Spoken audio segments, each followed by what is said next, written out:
নমস্কার বন্ধুরা, আমি তন্ময় আর আপনারা আছেন ইনফরমেটিভ তন্ময়ের সাথে। বন্ধুরা, 300 বছর পরে ফিরে এলো হারিয়ে যাওয়া পাখি। হ্যাঁ বন্ধুরা, আপনারা ঠিক শুনছেন, এ কোনো রূপকথার চেয়েও কম নয়। প্রাচীন এই পাখির ঝাঁক উড়ে বেড়াতো সমগ্র ইউরোপ জুড়ে। এই পাখি 300 বছর পরে আবার ফিরে এলো। পৃথিবী থেকে অনেক প্রাচীন যুগের প্রাণী বিলুপ্ত হয়ে গেছে, নানা সময় তারা বিলুপ্ত হয়েছে, তেমনটাই ধরে নেওয়া হয়েছিল এই পাখির ক্ষেত্রেও। গত 300 বছরে এই পাখির দেখা ইউরোপে পাওয়া যায়নি, ধরেই নেওয়া হয়েছিল যে এরাও বিলুপ্ত হয়ে গেছে।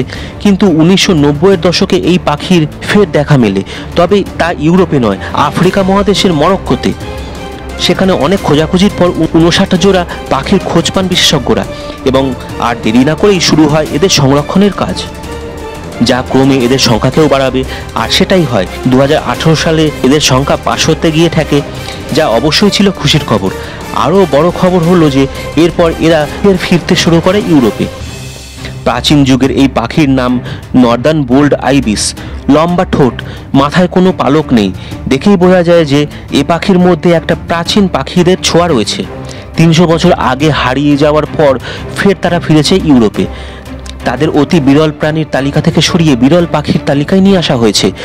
একসময় এই পাখি প্রচুর শিকার করা হতো বলে এরা হারিয়ে যায় ইউরোপ থেকে। 300 বছর ধরে তাদের না দেখা পেয়ে তাদের কথা ভুলেই গিয়েছিলেন সকলে। পরে মরক্কোতে তাদের আত্মপ্রকাশ পুরো চিত্রটাই বদলে দেয়। বন্ধুরা, তাহলে আজকে জানতেই পারলেন যে প্রায় 300 বছর পুরনো পাখি আবার ফিরে এসেছে। এটা একটা সবচেয়ে বড় খুশির খবর। বন্ধুরা, আজকের ভিডিওটা আপনাদের কেমন লাগলো কমেন্ট করে অবশ্যই জানাবেন। আর ভিডিওটা ভালো লাগলে একটা ছোট্ট লাইক দিয়ে দেবেন। চ্যানেলে নতুন হলে চ্যানেলটা সাবস্ক্রাইব করে নিয়ে বেল আইকনটাকে অন করে দেবেন, তাহলে আমার পরবর্তী সমস্ত ভিডিওর আপডেট আর নোটিফিকেশান চট করে আপনাদের মোবাইল স্ক্রিনে পৌঁছে যাবে। বন্ধুরা, আজকের ভিডিওটা আমি এখানেই শেষ করলাম।